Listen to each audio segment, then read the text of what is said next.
Hello' good morning. এইটো মই এটা মটকা পনীৰ ৰেচিপি আপোনালোকলৈ লৈ আহিছোঁ। মই কালি বনাইছিলোঁ কিন্তু আপলোড কৰিছোঁ আজিহে। তো আহকচোন মই মটকা পনীৰ ৰেচিপিটো কেনেকৈ বনাইছোঁ। ছেইম প্ৰচেছ হয়, পনীৰ আমি যেনেকৈ বনাওঁ তেনেকুৱাই, খালি মই ইউজ কৰিছোঁ মটকা এটা। প্ৰথমতে মটকাটো মই গৰম শুকাই ল'লোঁ, ধুই পেলাই শুকুৱাই লৈছোঁ। এইটো মোৰ মটকা, তাতে মই দিছোঁ দেশী ঘিউ। এয়া দেশী ঘিউ দিছোঁ মই 2 চামুচ, 1/2 চামুচ মই দেশী ঘিউ দিম ইয়াতে। এয়া মটকা পনীৰ ৰেচিপিটো খাবলৈ যেনেকুৱা বহুত টেষ্টি হয় নহয়, তো বনাবলৈও বহুত এটা ভাল লাগে। ফাৰ্ষ্ট টাইম মই মটকা পনীৰ বনাইছোঁ। তো এয়া মই 1/2 চামুচ ইয়াতে দেশী ঘিউ দিলোঁ। এয়া ঘিউখিনি ধুনীয়াকৈ গলি গ'ল। তাৰপিছত ইয়াতে মই দিম এটা ইলাচি, এটা ষ্টাৰ যোনটো ড্ৰাই মছলা থাকে ন, এয়া দি দিছোঁ। এটা ভাঙি পেলাই ইলাচি, পাছতো মই ইলাচি ইউজ কৰিম, বৰ্তমান এটা ইলাচি দিছোঁ। আৰু ইয়াতে মই ড্ৰাই ষ্টাৰ মছলা এটাও দিম। 2টা ইলাচি দিছোঁ মই দেই, ভুল হৈ গ'ল, চৰি। 2টা ইলাচি দিছোঁ আৰু এটা পূৰা ডাঙৰ ষ্টাৰ ড্ৰাই মছলা এটা দিম।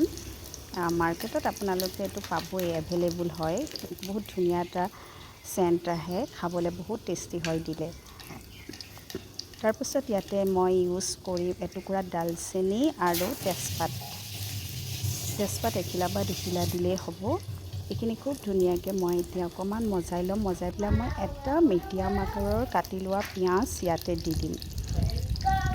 গোটেইখিনি মোৰ শুকান মছলা মই অলৰেডি ইউজ কৰিছোঁ। আৰু মই জিৰা কেইটামানো দি দিছোঁ। এয়া জিৰা কেইটামান দি এটা মিডিয়াম আকাৰৰ পিঁয়াজ মই ইয়াতে দি দিছোঁ। এইখিনি মই খুব ধুনীয়াকৈ 10 মিনিট মজাই ল'ম। এয়া পিঁয়াজখিনি যেতিয়া অকণমান গল্ডেন কালাৰ হয়, অকণমান মজি পেলাই অকণমান কম চাইজৰ নিচিনা হৈ যাব, তেতিয়াহে মই ইয়াত বাকী বস্তুবিলাক ইউজ কৰিম। এইখিনি মই এতিয়া অকণমান দেৰিৰ কাৰণে ঢাকি ৰাখিম।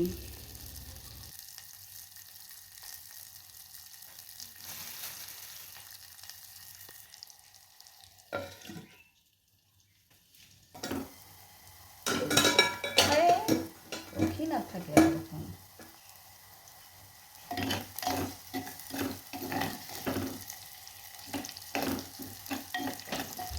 এয়া মই ঢাকাৰ পাছত আকৌ ঢাকনখন উলিয়াই পেলাই চাইছোঁ, মোৰ আৰু অকণমান পিঁয়াজখিনি গলিব লাগিব, তেতিয়াহে মই বাকীখিনি দিব পাৰিম। তো আকৌ মই ঢাকি পেলাই থৈ দিম 5 মিনিটমান। তাৰপিছত মই আকৌ ঢাকনখন উলিয়াই পেলাই এয়া চাইছোঁ। এয়া চাওক, ধুনীয়াকৈ মোৰ পিঁয়াজখিনি গলি যোৱা যেন মোৰ অলপ ফিল হৈছে আৰু লাইট পিংক কালাৰ টাইপ আহিছে। ইয়াতে মই এতিয়া বাকী মই যিখিনি মিশ্ৰণ তৈয়াৰ কৰি ৰাখিছোঁ সেইখিনি দি দিম। এইখিনি হৈয়ে গৈছে অলৰেডি মজোৱা প্ৰায়।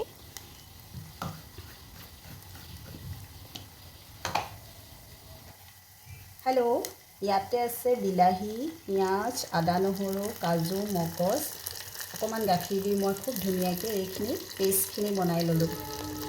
এইখিনি মই ইয়াতে এতিয়া মজিবৰ কাৰণে 20 মিনিটমান দি থ'ম আৰু।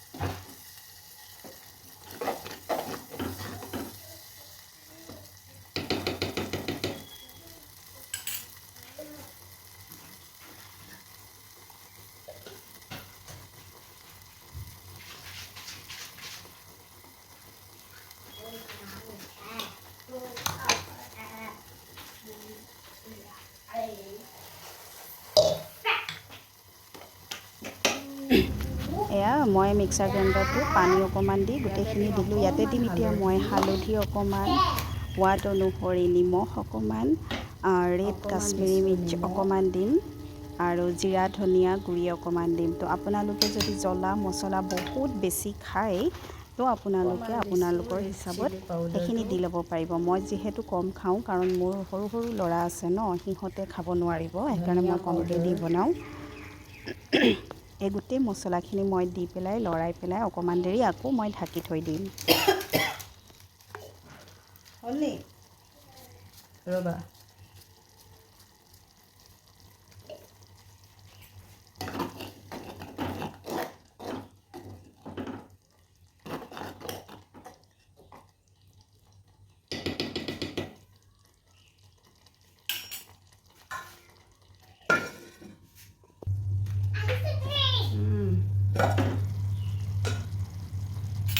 এয়া মই ভালকৈ লৰাই লৈছোঁ।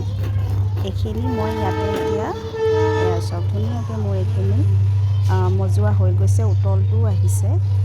এয়া যেতিয়া উতলটো আহে সেইটো হিচাপতে আপোনালোকে ইয়াতে বাকীখিনি বস্তু দিব পাৰে। বাকীখিনি বস্তু মানে মই কি বনামতো আপোনালোকে গম পাইছে।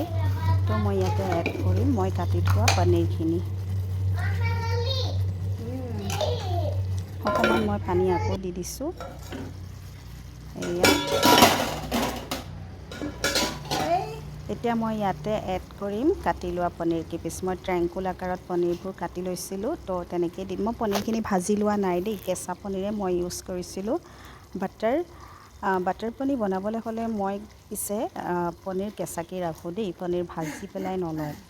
তো সেইটো এটা বেলেগ টেষ্টি হয়, আৰু পনীৰখিনি যেতিয়া ভাজি পেলাই আপোনালোকে বনাব তাৰ টেষ্টটোও বেলেগ হয়। তো আপোনালোকে এনেকৈও বনাই চাবচোন। তো অলৰেডি এতিয়া মই অকণমান দেৰি কাৰণে এইখিনি ঢাকি থৈ দিম।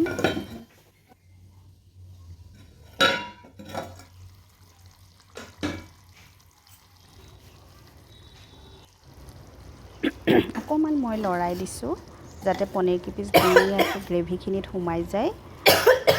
লৰাই দিছোঁ অকণমান, বেছি জোৰকৈ আপোনালোকে নলৰাব, খুব লাহে লাহে লৰাব।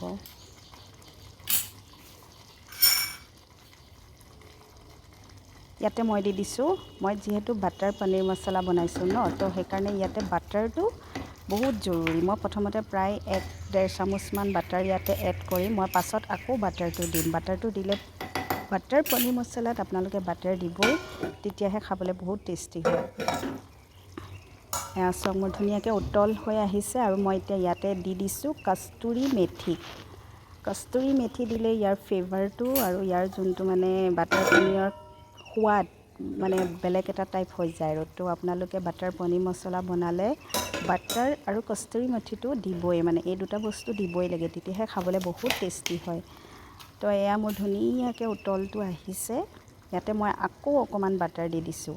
বাটাৰটো দি দিলে কি হয়, একদম পূৰা ক্ৰিমি হয়, ধুনীয়া হয়। কিন্তু মই ইয়াতে এটা বস্তু দিবলৈ নোৱাৰিলোঁ, কাৰণ যিহেতু মোৰ ওচৰত বৰ্তমান সেই বস্তুটো নাই। সেইটো হৈছে আপোনালোকে ঠিকেই ভাবিব পৰা বস্তুটো হৈছে ক্ৰীম।